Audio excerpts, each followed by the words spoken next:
नमस्ते बच्चों। देखो, अपना कल वाला जो लेक्चर नंबर 5 था उसमें कुछ बातें रह गई थी। मैंने बोला था कि लेक्चर लंबा नहीं हो जाए, इसकी वजह से एप्लीकेशन चल रहा था, अपने HSAB के एप्लीकेशन चल रहे थे। तो उसी के बाद में अपना जो अगला एप्लीकेशन है वह है यहाँ पर Cu+2 तथा Cd+2 का पृथक्करण, सेपरेशन ऑफ Cu+2 तथा Cd+2 का। अब इसका जो सेपरेशन है वही अपना HSAB जो कॉन्सेप्ट है, hard soft acid base concept है, उसके आधार पर अपन इसको समझा पाएंगे। ठीक है, ये बोला जाता है Cu+2 और Cd+2 दोनों के दोनों क्या होते हैं, सॉफ्ट होते हैं। ठीक है, सॉफ्ट एसिड होते हैं। ये बोला जाता है कि जब इनका जो सेपरेशन है वो कैसे किया जाता है, आपको बता देता हूँ मैं। ये बोला जाता है कि जिस भी मिश्रण के अंदर Cu+2 और Cd+2 होता है उसके अंदर KCN का जो विलयन होता है उसमें H2S गैस प्रवाहित की जाती है। किसके साथ? KCN का जो विलयन होता है उसमें H2S गैस प्रवाहित की जाती है। अब होता क्या है कि जो Cu+2 और Cd+2 जो है वह दोनों के दोनों साइनाइड के साथ, क्योंकि साइनाइड भी अपन को पता है सॉफ्ट लिगेंड होता है, उसके साथ रिएक्शन करके एक कॉम्प्लेक्स बना लेते हैं। ठीक है, अब वो जो कॉम्प्लेक्स बन जाएगा इसके साथ तो बनेगा CuCN4-2, इसके साथ बनेगा CdCN4-2। उसके बाद जो कॉम्प्लेक्स बन जाता है उसमें H2S गैस प्रवाहित की जाती है। अब जो H2S गैस प्रवाहित की जाती है उस H2S गैस के अंदर से जो कॉम्प्लेक्स बन जाएगा, वो जो कॉम्प्लेक्स है वह जो Cu+2 वाला जो कॉम्प्लेक्स है वो तो स्टेबल होता है Cd वाले कॉम्प्लेक्स से, इसकी वजह से ये टूटता नहीं है। जबकि जो Cd वाला जो कॉम्प्लेक्स है CdCN4, ये सल्फाइड के साथ रिएक्शन करके CDS बना लेता है। इस तरह से इसको अपन अलग कर सकते हैं। तो यहाँ पर उसकी जो सॉफ्टनेस और हार्डनेस है उसके आधार पर अपन इसको समझा पाएंगे। ठीक है, तो आप लोग हेडिंग डाल दो Cu+2 तथा Cd+2 का पृथक्करण या सेपरेशन। लिखो इसमें, हम जानते हैं कि Cu+2 तथा Cd+2 आयनों का पृथक्करण, हम जानते हैं कि Cd+2 तथा Cu+2 आयनों का पृथक्करण, Cu+2 तथा Cd+2 आयनों का पृथक्करण Cu+2 तथा Cd+2 के मिश्रण के विलयन में Cu+2 तथा Cd+2 के मिश्रण के विलयन में KCN की उपस्थिति में, किसकी उपस्थिति में? KCN। तो यहां से अपन साइनाइड ले लेंगे। KCN की उपस्थिति में H2S हाइड्रोजन सल्फाइड, KCN की उपस्थिति में H2S गैस प्रवाहित करके किया जाता है। H2S गैस प्रवाहित करके किया जाता है। इसको CN- आयन, थोड़ी देर बैठो, अभी 10-15 मिनट है ना, 10-1 मिनट बैठ जाओ। इसको CN- आयन की मृदु क्षार प्रकृति के आधार पर, सॉफ्टनेस और हार्डनेस के आधार पर, मृदु क्षार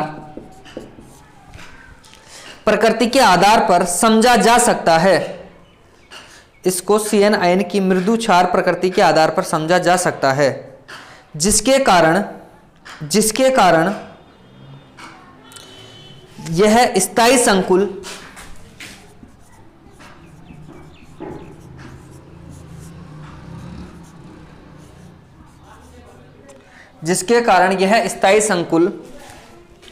CdCN4-2, CdCN का होल 4-2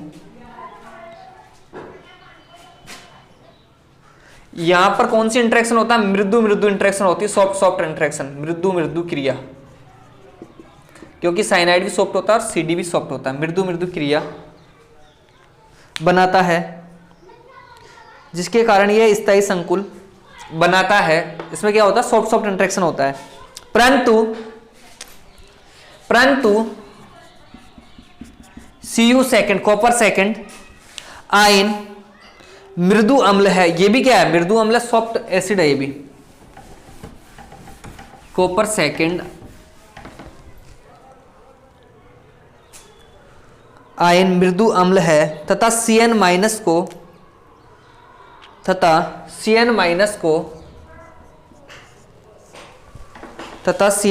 को स्थायी संकुल बनाने के लिए स्थायी संकुल बनाने के लिए वरीयता देता है, प्रायोरिटी देता है।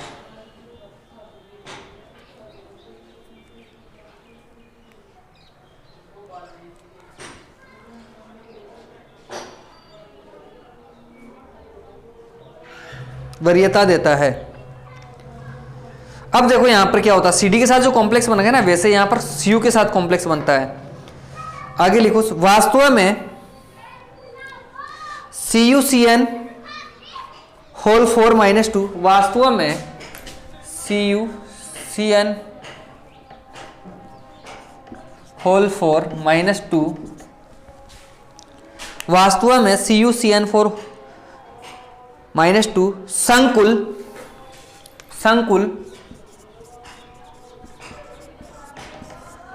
C D C N whole 4 minus 2 की तुलना में अधिक स्थायी है।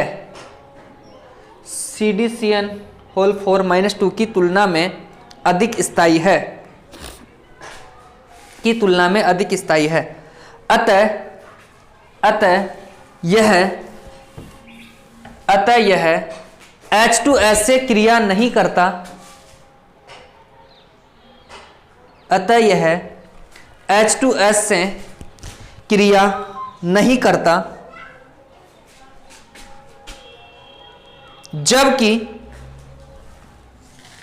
CdCN होल 4 माइनस 2, जबकि CdCN होल 4 माइनस 2 क्रिया करके CDS बनाता है, CDS बनाता है, क्रिया करके CDS बनाता है। देखो यहां पर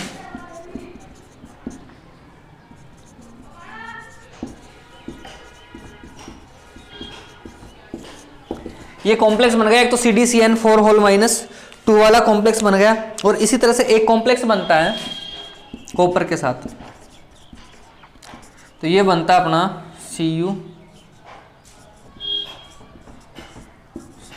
फिर इसके आगे रिएक्शन करवाते हैं अपन Cu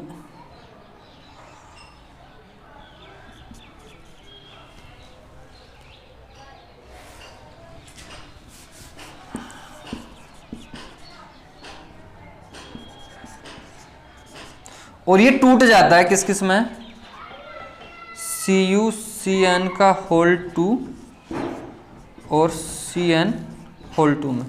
ये तो अपना जो है, ये तो है क्यूप्रस साइनाइड, इसमें ज्यादा दिमाग नहीं लगाना अपना, और ये है साइनोजन, ये क्या अपना साइनोजन। फिर ये है जो रिएक्शन करता है Cu2CN, Cu2 है ना, हाँ Cu2CN,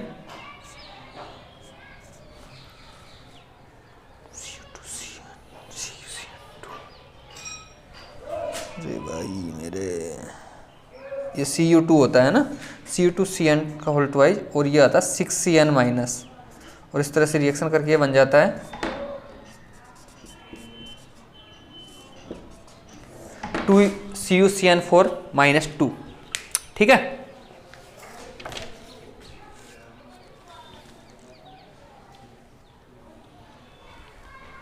बना लिया आप लोगों ने।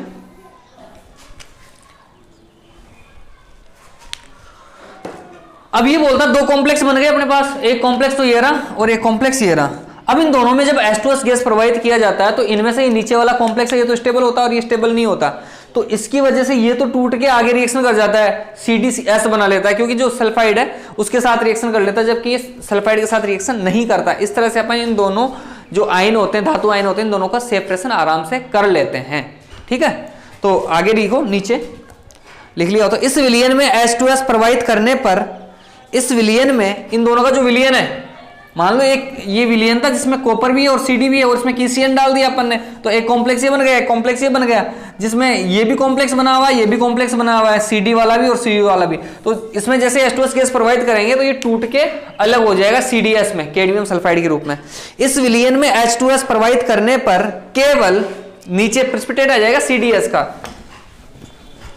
इस विलयन में H2S प्रवाहित करने पर केवल CDS अवक्षेपित होता है, केवल CDS अवक्षेपित होता है जिससे निष्कर्ष निकलता है कि जिससे निष्कर्ष निकलता है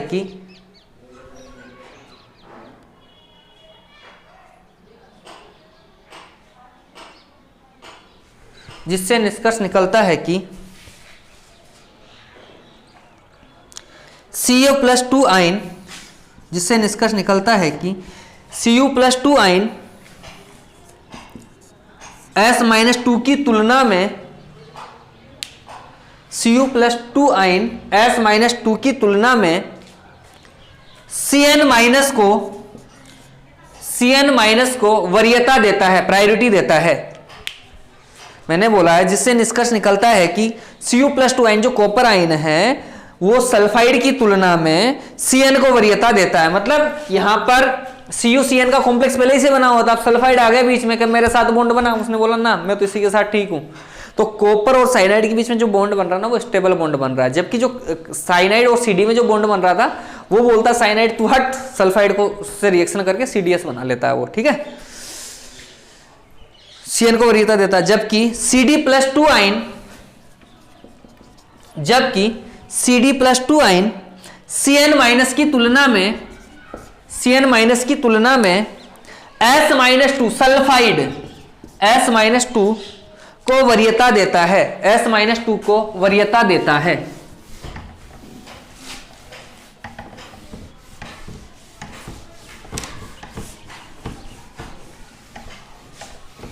S-2 को वरीयता देता है। तो यहां पर लिख लेंगे अपन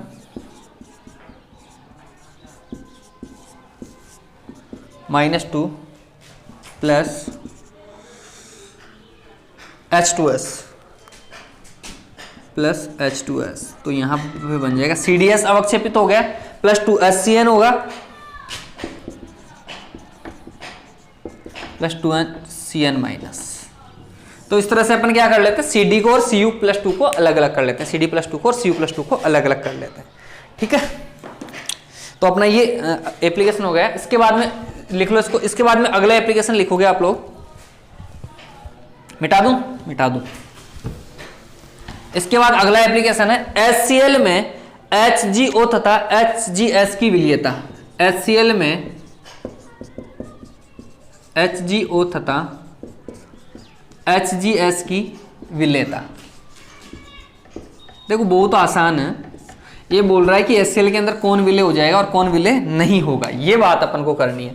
अब देखो यहां पर HgO और एक है HgS, इन दोनों को समझना अपन को कि यहां पर जो Hg होता है वो तो क्या होता है अपना सॉफ्ट होता है, और जो O होता है वो होता है कठोर होता है। एक ये सॉफ्ट है ये हार्ड है, तो यहाँ सॉफ्ट हार्ड इंटरेक्शन हो रहा है, जबकि यहाँ पर क्या बोला जाता है, यहाँ पर सॉफ्ट इंटरेक्शन होता है, जिसकी वजह से यह HCl में नहीं घुलता जबकि HCl में घुल जाता है। क्यों घुल जाता है, क्योंकि यहाँ पर जैसे इसको HCl में डालते हैं तो जो H+ और Cl- है अपना, ठीक है, तो ये बोला जाता है यहाँ पर जो HCl है ये H क्या होता है, कठोर होता है, जबकि O भी कठोर था अपना, ये कठोर रिएक्शन कर जाते हैं, तो यहाँ पर जो HgCl2 बन जाएगा, और जो Cl अपना कैसा है, सॉफ्ट होता है, सॉफ्ट लिगेंड होता है, इसकी वजह से इन दोनों के बीच में बॉन्ड बन जाता है, जबकि यहाँ पर सॉफ्ट इंटरेक्शन होने की वजह से कोई बॉन्ड नहीं बनता। या अपन बोल सकते हैं HgO आसानी से विलय हो जाता है, जबकि HgS विलय नहीं होता। इसमें भी क्या हार्ड सॉफ्ट इंटरेक्शन की वजह से ऐसा होता है। तो लिखो इसमें HgO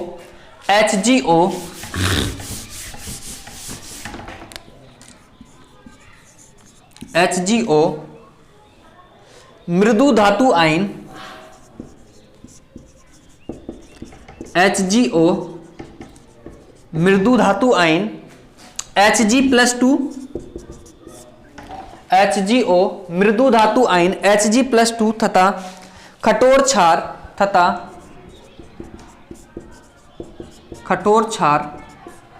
O-2 का लवण है, तथा कठोर क्षार O-2 का लवण है।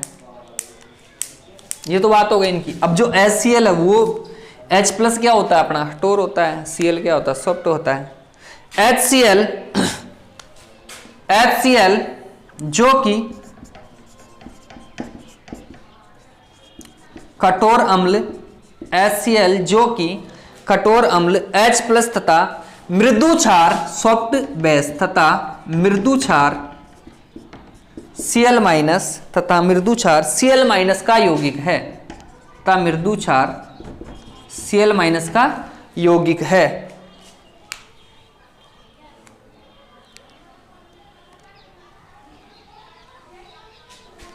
यौगिक है से क्रिया करके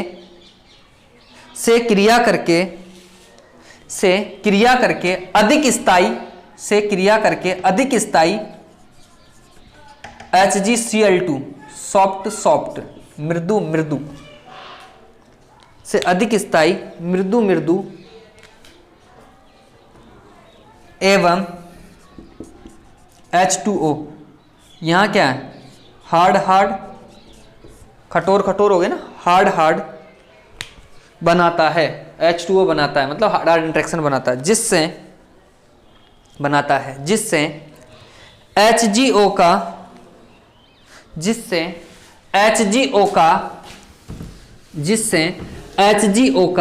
HCl में विलय हो जाता है, जिससे HGO का HCl में विलय हो जाता है,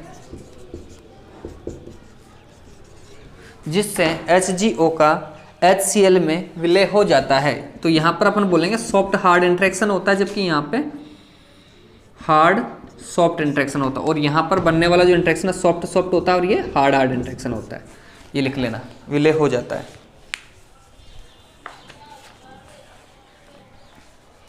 लिख लिया? लिख लेना, वीडियो को रोक के, मैं तो लिखा रहा हूं। दूसरी ओर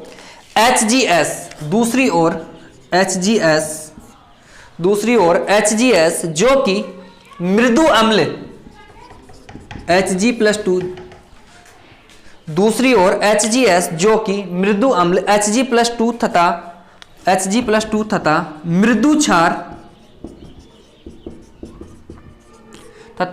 क्षार S-2 का यौगिक है, S-2 का यौगिक है।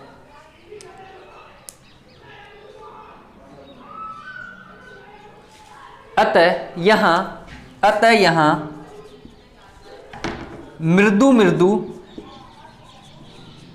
अंतरक्रिया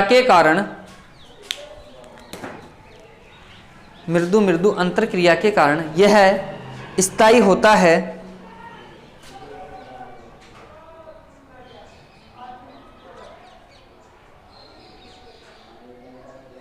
जिससे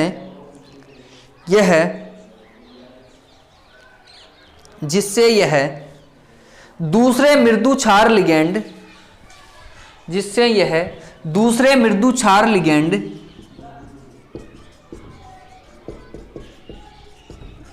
Cl- से विस्थापित नहीं होगा।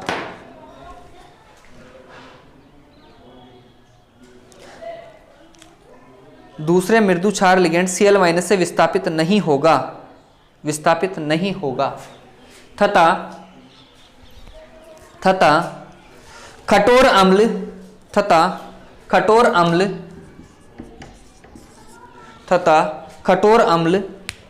H प्लस तथा मृदु क्षार S-2 का कठोर अम्ल H प्लस तथा मृदु क्षार S-2 का संयोग नहीं होता, का संयोग या कॉम्बिनेशन नहीं होता, का संयोग नहीं होता। अतः HGS का HCl में विलय नहीं होता। HGS का HCl में विलय नहीं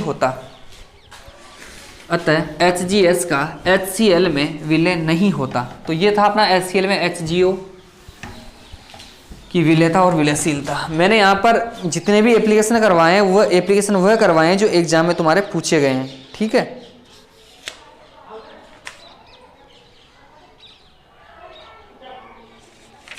लास्ट और लिख लो, इसके बाद जहाँ तक मेरे हिसाब से पूरा हो जाएगा ये।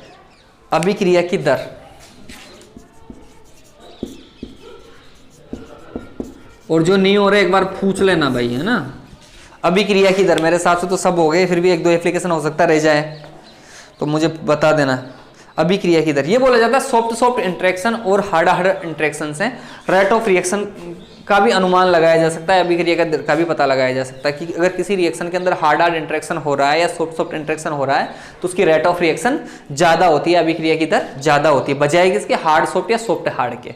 तो लिखो इसमें कठोर कठोर, लिखो इसमें अभिक्रिया की दर कठोर कठोर मृदु मृदु सिद्धांत से, कठोर कठोर मृदु मृदु सिद्धांत से अभिक्रिया की दर भी संबंधित की जा सकती है, अभिक्रिया की दर भी संबंधित की जा सकती है, अभिक्रिया की दर भी संबंधित की जा सकती है।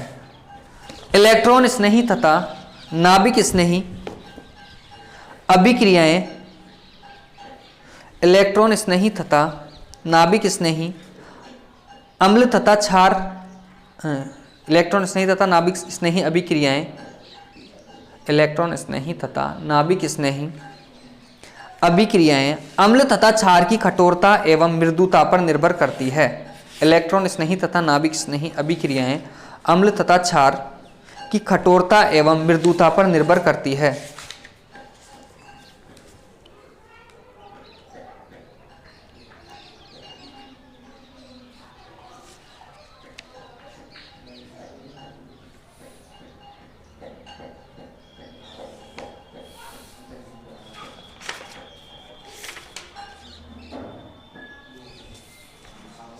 ठीक है, और तो क्या है, हेडिंग डाल दो HSAB सिद्धांत की सीमाएं, लिमिटेशंस ऑफ HSAB सिद्धांत।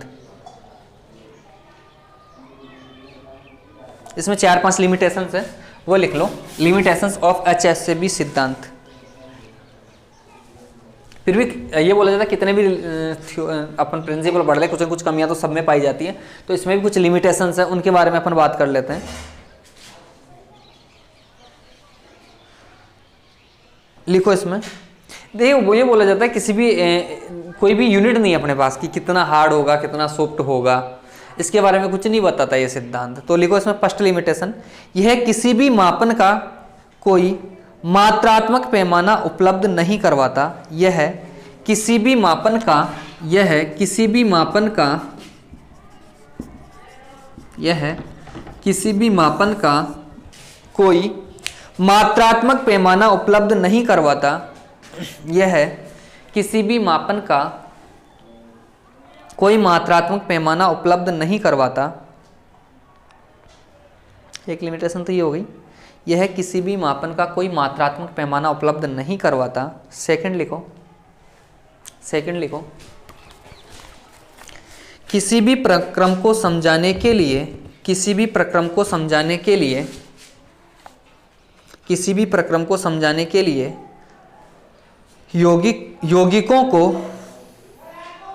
किसी भी प्रक्रम को समझाने के लिए यौगिकों को अम्ल व क्षार इकाइयों में बांटना आवश्यक होता है। किसी भी प्रक्रम को समझाने के लिए यौगिकों को अम्ल व क्षार इकाइयों में बांटना आवश्यक होता है, बांटना आवश्यक होता है। यह तभी संभव है जब अभिक्रिया ज्ञात हो, यह तभी संभव है जब अभिक्रिया ज्ञात हो। अगर किसी बंदे को अभिक्रिया का ही नहीं पता तो पता ही नहीं कर पाएगा कि कौन सी एसिड बेस रिएक्शन होगी, क्या होगा। तो ये भी एक लिमिटेशन है यहाँ पे, ठीक है। मैंने बोला किसी भी प्रक्रम को समझाने के लिए यौगिकों को अम्ल व क्षार इकाइयों में बांटना आवश्यक होता है, ये तभी संभव है जब अभिक्रिया ज्ञात हो। थर्ड लिखो, इस सिद्धांत में हम यह मानते हैं कि, इस सिद्धांत में हम यह मानते हैं कि किसी अम्ल या क्षार की कठोरता या मृदुता, इस सिद्धांत में हम यह मानते हैं कि किसी अम्ल या क्षार की कठोरता या मृदुता, इस सिद्धांत में हम यह मानते हैं कि किसी अम्ल या क्षार की कठोरता या मृदुता उसकी सामर्थ्य पर निर्भर नहीं करती, उसकी सामर्थ्य पर निर्भर नहीं करती, बट कहीं जगह देखा गया है, लेकिन कहीं कहीं पर यह निर्भर करती भी है, लेकिन कहीं कहीं पर यह निर्भर करती भी है, करती भी है। देखो इसमें लास्ट लिमिटेशंस लिख लो। अपन को पता है कि जो CH3+ वाली जो रिएक्शन अपन देखते हैं, तो यहाँ पर ये बोला जाता है कि जो CH3+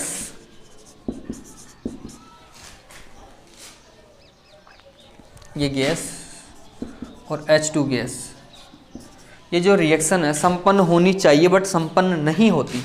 CH4 गैस, तो ये लिमिटेशन ही तो है, अपन को पता ही रिएक्शन होती है H+, ये एक्वस आएगा, ये भी गैस ही है। तो लिखो इसमें CH3 एक मृदु अम्ल है जबकि H- एक मृदु क्षार है। फोर्थ लिमिटेशन लिखो, CH3+ एक मृदु अम्ल है जबकि H- एक मृदु क्षार है। CH3+ एक मृदु अम्ल है जबकि H- एक मृदु क्षार है, अतः CH3+ gas plus H2 gas equal to CH4 gas plus H+ gas. ये जो रिएक्शन है अभिक्रिया संपन्न होनी चाहिए, लेकिन यह अभिक्रिया संपन्न नहीं होती। तो ये भी क्या इसकी लिमिटेशंस में आ गई।